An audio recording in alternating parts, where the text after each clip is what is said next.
Hi, VetFolio Voice listeners. Welcome back. It's Dr. Cassi, and for this episode, sponsored by Zoetis, I was joined by Dr. Graham Marra, who not only has an amazing name and the most beautiful Southern accent, but was here to talk about a product that I absolutely love, and that is Solensia, or Frunevetmab injection. For years, we've struggled with feline arthritis, both recognizing it in the exam room and getting owners on board with the diagnosis, and also having safe and effective drugs to treat these patients. I fell in love with Solensia when I saw one of my very favorite, very geriatric feline patients show substantial improvement in her mobility and overall quality of life despite dealing with arthritis and multiple other pretty serious comorbidities. And it sounds like Dr. Marra has had similar experience in her own practice. In this episode, we'll talk about recognizing feline arthritis and important aspects of client communication when discussing arthritis, as well as how to practically incorporate Solensia into your day-to-day practice. Dr. Graham Marra grew up in Birmingham, Alabama, and attended Auburn University for undergrad as well as veterinary school. She graduated from Auburn University College of Veterinary Medicine in 2012. Dr. Marra started her career practicing mixed animal medicine in Washington, Georgia. She palpated cows at the stockyard, took her own after-hours call, and learned a whole lot as she went. Thankfully, she had an amazing boss who was really encouraging and taught her a tremendous amount. She now lives and works outside Columbia, South Carolina at a small animal practice. She's an extrovert and a people person, and she loves getting to know her clients, which very much comes through in our talk here today. Her favorite aspects of practice are internal medicine, wound healing, and finding humor in the everyday parts of veterinary medicine. She loves SEC football. Her and I have that in common, although she's saying War Eagle and I'm saying Go Gators. She also loves reading and baking. She has a charming 2-year-old son and a spirited 4-year-old daughter, and her husband love camping and exploring the outdoors with the kids. They also have a pit mix named Jill to complete the family. All right, let's go ahead and get into our talk. Well, thank you so much for joining me. We're here to talk about a topic that I'm really excited about. I feel really passionately about, and that is osteoarthritis in cats, and then about Solensia. Yes. I'm so excited too. It's really been a game changer at my practice, and I'm excited for everybody to hear more about it and hopefully start putting it to use more in their clinics too. Absolutely. So before we jump into talking about Solensia, let's talk about osteoarthritis in cats, because we talk about how this is probably more common than what we're diagnosing, but what do the statistics actually tell us? Yeah, so osteoarthritis really is more prevalent in cats than we think right off the bat. 60% of cats over age 6 already have some type of radiographic change indicative of osteoarthritis. And we also know too that 90% of cats over age 12 have radiographic changes indicative of arthritis. And that's a huge percentage of our patients, especially as cats are living longer and longer. You think about the number of cats you see in private practice that are over, 6 or 7 years old. That's a huge chunk of your patients. So we know that it's there, even if we're not seeing it right off the bat, it's there. Gosh, 60% over 6 years old. I mean, that's a ton of cats. And, over 12 years old, that's almost all of them. Exactly. It's a lot. Wow. That's a ton of patients that if we're not diagnosing this pretty frequently, then it sounds like we're missing it. Kind of this gradual onset of symptoms where owners might not even realize that their cat's showing symptoms. So what do we do about that? How do we talk to owners, and how do we as veterinarians start detecting this a little bit earlier? Yeah, and you're right. It really is kind of an insidious change that isn't something that's going to happen in a couple of days or weeks or months or even, over a year sometimes. I think one of the first things we can do is educate owners. They're the ones who are seeing their cats day in, day out. We might get 10 minutes once a year with their cat. And so we certainly are just going to see the tip of the iceberg of that cat's behavior, mobility. So I think, letting people know that cats do get arthritis. That sounds so simple, but in talking with friends and cat owners, I've had many, many intelligent people who have said, oh, I didn't even know cats got arthritis. That's a thing. So I think just letting owners know, especially when you are seeing kind of your young to middle age cats, when you're talking about daily wellness, diet, litter box habits, go ahead and throw in mobility, movement, how they're jumping as things to kind of keep an eye on at home between those, just once a year or once every 6-month visits. So when you talk about the habits that these cats are displaying and how to educate owners, I think that's really insightful, where you mentioned we might see them for 10 minutes once a year. And so really having the owners help us out and tell us what they're seeing at home. Can you dive a little bit more into the specifics of what we're looking for? Yeah, that's a great question. I think one of the first things to point out to owners is cats with osteoarthritis pain will still often do the things that they have historically done. They will still go up the stairs, they'll still jump up on the counter. They may still, have bouts of time where they want to play, but they're going to do these things differently. And I think I'm educating them on how cats may change their posture or their angle of their body when they're going upstairs, for instance, when they're in pain versus when they're healthy, or having them watch their cat carefully when he or she is jumping. As a 2-year-old, cats can make a really effortless bound up to the top of a tall surface. A 12 or 15-year-old cat may still be able to get up to that same surface, but he or she may really have to grab with the front legs. They may really pull themselves with their back legs. They may have to take a practice jump or two before they actually make it on top. Zoetis has developed a cat osteoarthritis pain checklist, which has been really helpful. I've used that as a handout for many, many owners. I've had them skim over that in the room during a visit with their cat. I have phrased it to people as, hey, this is a behavior checklist, because it really is monitoring their cat's behaviors at home. And again, we're not often going to see those behaviors in the clinic unless their cat has a wild hair and decides to jump or really do something exciting for us. So I have been using the osteoarthritis pain checklist to educate myself, my staff, and my owners so that we even know what to look for, because you can't begin to treat anything until you know what to look for. And that's interesting that you phrase it as a behavior checklist. Like, it sounds like and I'm 100% on board with this, where we're almost taking into account like our patient's behavior, of course, but also a little bit of like their owner's behaviors. Yes, definitely. I think, and I've experienced this firsthand, I've had some owners get a little defensive when I've talked to them about pain.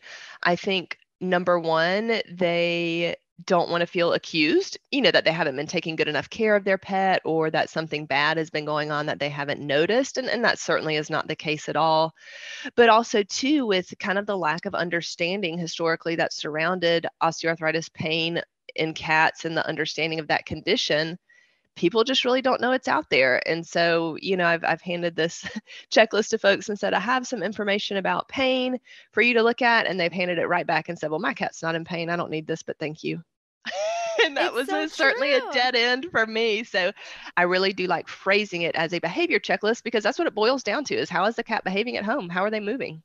Absolutely. And I don't think I would have even thought about it unless, I'd had those experiences that you're talking about. So I love the idea of incorporating the checklist to pick up on those subtle behaviors that, like you said, we're not going to see that in the clinic. It's not going to be easy to pick up on during the exam, but then also making sure that we keep the owners on board for getting us the information we need to make this diagnosis, considering how common it is. Exactly. And I think subtle is the key word. It says really subtle changes at home. These cats are not going to be like a yellow lab with a torn ACL limping all the way across the parking lot. We really do have to partner up with our feline owners and really rely on them to get us a lot of information about how their cat is doing at home. I love to have owners take videos of their cats doing everyday behaviors at home, whether it be jumping, running, playing, moving up or down the stairs. That is a tremendous help to me. One, to see them in their kind of natural environment. And two, it gives me an opportunity to point out to owners subtle changes that may indicate pain. And sometimes once they see it, they're like, oh yeah, he didn't used to do that. And that can be really powerful as a kind of a teaching tool. Yeah, absolutely. And like you said, these behaviors are really subtle. And this checklist, am I right? It has animations, right? Where you can actually kind of see how they move. And, so I think taking those videos and then comparing to some of the motions that you're seeing in this checklist can be really telling. Yes. So the behaviors they cover are climbing upstairs and climbing downstairs, chasing moving objects or playing, jumping up and jumping down, as well as running. So there's a little, picture schematic that's very simple and straightforward on the checklist. But then, yes, on the Zoetis website, there's some really awesome short videos. They're very simple and straightforward, but they really kind of drive the point home of how cats move differently when they're hurting. Yeah, like they're still going up and down the stairs. Of course, they're still going up and down the stairs, but are they doing it differently? Right. Are they pausing to rest? Are they angling their body a certain way to take pressure off a limb that's painful? Cats are difficult. They are. People say cats hide their pain, but I think we're realizing that maybe they really don't. We just need to be able to identify it better. We just need to be able to do that more effectively.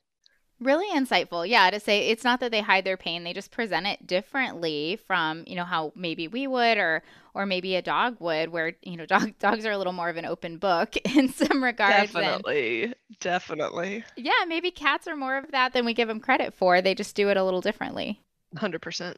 So let's talk about Solensia. I know I've been really excited about some of the results that I've seen using Solensia. So where did that spark come from for you? Where did this passion for, helping use this to control OA pain in cats? Where did that excitement and that spark come from for you?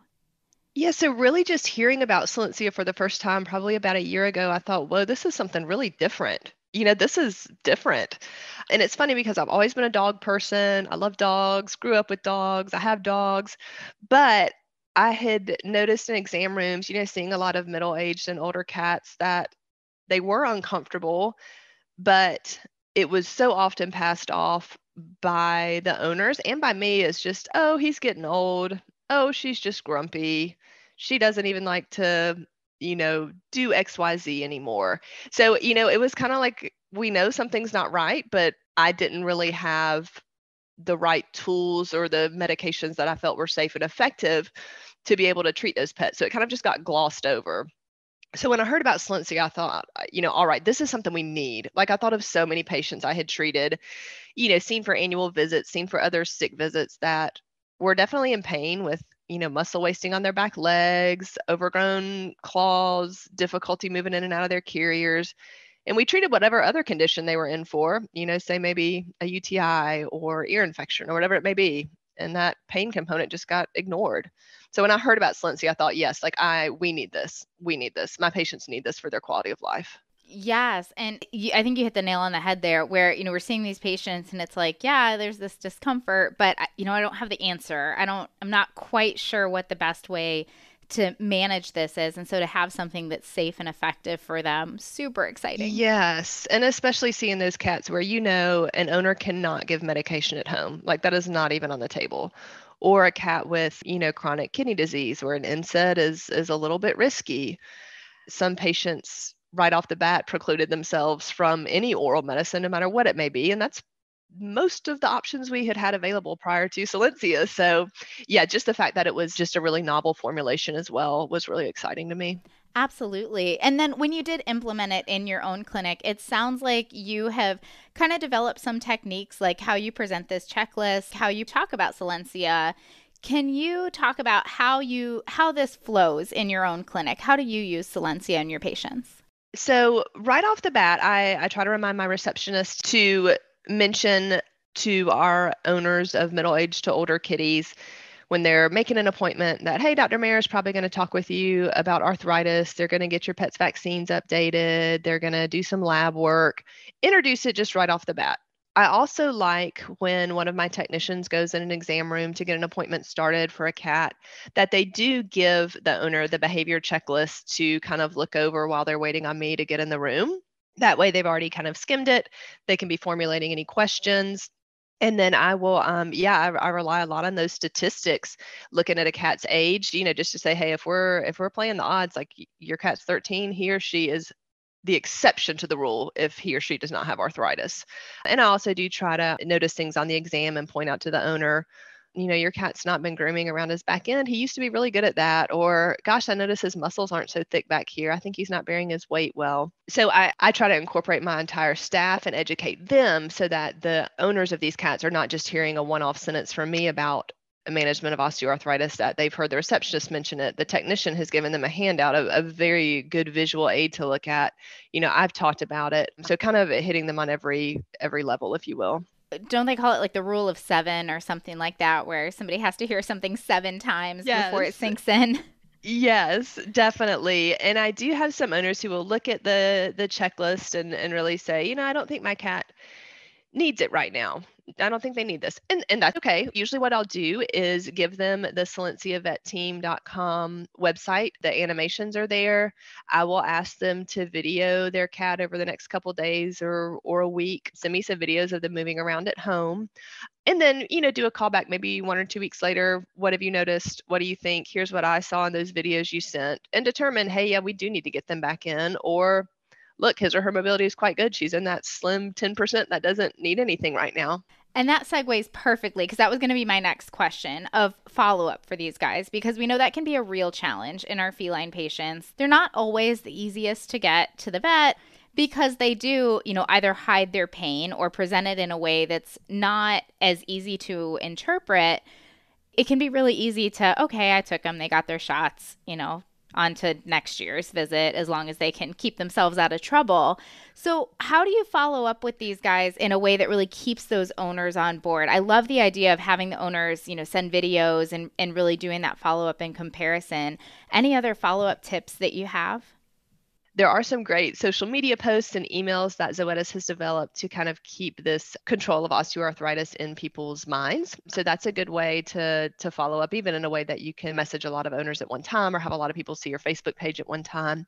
But usually after we have a cat who gets the first Solensia injection, I will have one of my technicians call usually about 2 weeks later and just see how they're doing. Just how's your cat doing at home? Often people will say, well, I don't see a change yet. And that's part of the reason we call is to say, hey, that's okay. This injection can take 3 doses. So 3 injections given 1 month apart to reach full effect. So a lot of it is say, hey, don't get discouraged. Like we're not necessarily expecting anything yet. We'll see you for your appointment again on 2 weeks. Call us if you need anything in the meantime. And then sometimes at that 2-week follow-up call, people will say, yeah, actually, she jumped the other day and it seemed a lot easier. Or I saw her go up the stairs and she was moving a lot faster than she used to. So sometimes it's a little great. We're glad to hear it. Don't forget, we need to see you back in 2 more weeks. All of those things. And that kind of putting that checklist and those behaviors in their hands and in their minds seems like that would be really helpful, because then where, instead of saying, well, they're going up the stairs, they were always going up the stairs, that's no change, they know to look for, well, did they go up the stairs differently? Did they get in the litter box differently? Or these less subtle behaviors like jumping and things like that. Exactly. You mentioned too, just getting cats to the clinic. That's hard regardless. We know across the board that cats have fewer visits to the vet no matter what. We simply don't see them in our clinics as often as we do dogs. So I think helping owners strategize about their individual situation, their individual cat, to get them back in is helpful too. Whether that means sending gabapentin home, whether that means, encouraging the owner to make the cat's carrier part of their everyday, living area so they're not running away from it every time they see it. Doing things like drop-off appointments to work around owners' work schedules, or if they can't catch the cat right at the right time, to get them there, hey, it's okay. Just get them and bring them in and leave them with me today. I'll get them taken care of. So I think we sometimes have to kind of think outside the box and be a little bit flexible with cats and their owners, just because they're not small dogs. They're different. We gotta meet them where they're at some days. They are tiny aliens and we need to treat them Yes, that I think that's a more accurate description.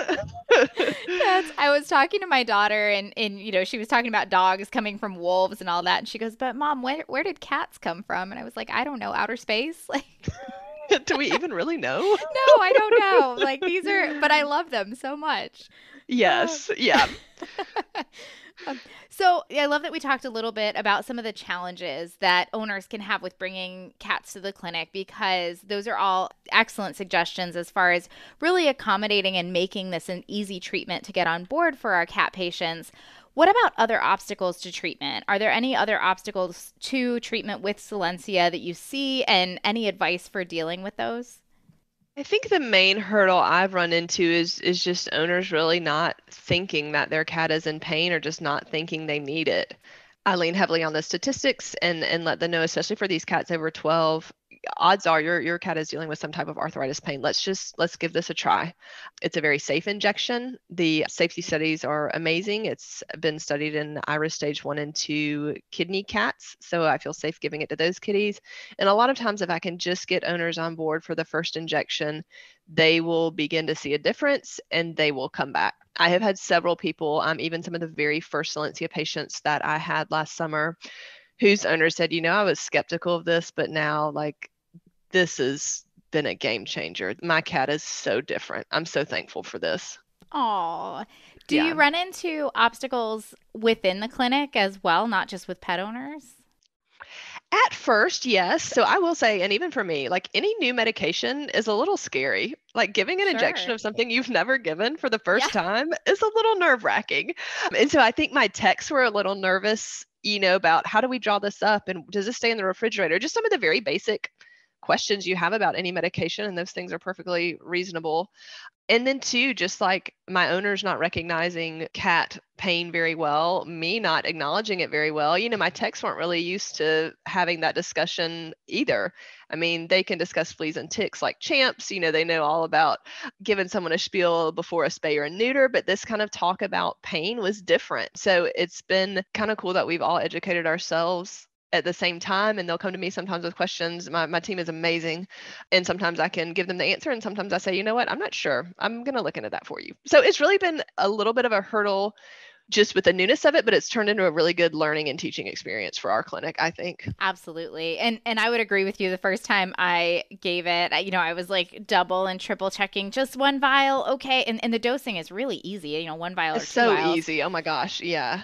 But I still had to, triple check it. I'm like, where are we doing this? How are we doing it? And then, so I got comfortable with it. And then once I was comfortable, sure enough, I had one of our technicians was giving it, and she's like, so I just give it. Like, is it just like a vaccine? How do and was getting nervous. And in my head, Yeah. I was like, you do this more than I do. You can give an Yes. injection. You're You were so fine. capable of doing things much more difficult. This is no big deal. And yes, you're right. The more they've done it, the more I've done it, the more comfortable we've all become. I think too, kind of figuring out pricing and scheduling, especially how do we schedule these patients at my clinic, certainly for the first injection. Usually that's part of another visit. We don't often have owners present their cat for pain alone, although that can happen. But often that first injection is given, when a cat is in for something else, whether it be vaccines or a recheck of another condition. And then usually one of the doctors will give the second injection as well, because we want to hear, all right, how's your kitty done after that first injection? What questions do you have? Do they seem to have any side effects or adverse effects? And then after that, typically we will have our technicians give the third injections going forward. Certainly that depends some on the cat, the owner, what their needs might be. Are they coming in regularly for monitoring of other conditions? But that was kind of a hurdle too, to figure out like, how do we schedule these patients? This is a little different. So that took a little thinking as well. And I would imagine keeping them on the schedule would also be really important because, like you said, it can take a couple of injections before we really start to see a difference. And so if you just give that first one and you're like, okay, call us and we'll schedule it for a month from now. And then they get home, they're like, oh, I don't really see much of a difference. I'm not going to call. Getting them on the schedule right off the bat would be really important. Yes, I agree. So we'll try hard to do forward booking, especially for those first 3 injections, because I tell people if you really want to give it a shot, we need to do 3. We really need to do 3. So we will forward book people, especially for their first 3 injections, and thereafter, if they want to, at the very least, when they check out from getting an injection, to say, hey, look, we need to see you again in about 30 days. Let's go ahead and get that on the books. That way, owners aren't forgetting, and also our clinic is staying so busy. If you call one day and you want to come in the next day, it is not going to happen. So we really encourage them just so they don't forget, and also so that they have a slot of our time where we can devote to them. We also have the option for people to prepay for injections. So like to prepay for the first 3, because I think once people give that monetary commitment, they're in. So that's another way that you can do it, is have people prepay for the first 3. And even, if you wanted to bundle injections thereafter, 3 at a time or whatnot, that would be an option. Each clinic can kind of decide on their own if that would be helpful for them. I think that's really smart, having them pay for the first 3 right off the bat. And then that way they're committed, and you have a much better chance of making it through all 3 injections to truly know if you're seeing a difference, which, if it's anything like the experiences I've had, I feel like there's a big difference. And I really like those check-ins via phone here and there as well, Yeah. especially after that first injection, like we talked about. And even after the others, I think that really makes owners feel vested in the process as well, that it's not just like a one and done, you're out the door, see you whenever. But Right. that one of my staff members is calling and saying, hey, how's Oreo doing? Or, we really wanted to hear how little Francis is this week. That really means a lot to owners. Well, Dr. Marra, it sounds like we're both in the same boat of, feline OA pain, diagnosing it, controlling it is super important. And now we have this amazing tool to be able to do that. Thank you so much for joining me to go over all of this. You're so welcome. Yeah, I'm excited about this, and we've already seen some great results. And I know there's more cats that are going to, get a better quality of life back because of Solensia, and that's really exciting to me. All right, everyone. Thank you so much for joining us. What a great talk. Thank you, Dr. Marra, for joining me to talk about such a cool product. And thank you to Zoetis for making this episode possible. For more episodes like this, click on the Education tab on the VetFolio website. As always, we'd love to hear your input on this talk, as well as ideas for topics you'd like to hear from us in the future. Feel free to reach out to me at dvm@vetfolio.com. You can also visit my Facebook page at Dr. Cassi DVM, and you can find me on LinkedIn. And remember, if one animal is better off because of you today, it's a great day.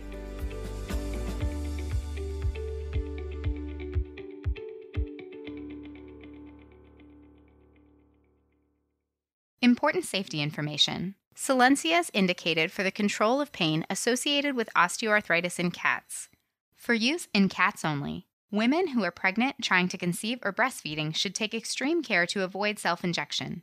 Hypersensitivity reactions, including anaphylaxis, could potentially occur with self-injection. Solensia should not be used in breeding cats or in pregnant or lactating queens. Solensia should not be administered to cats with a known hypersensitivity to fernivimab. The most common adverse effects reported in a clinical study were vomiting and injection site pain. See full prescribing information at www.solensiapi.com.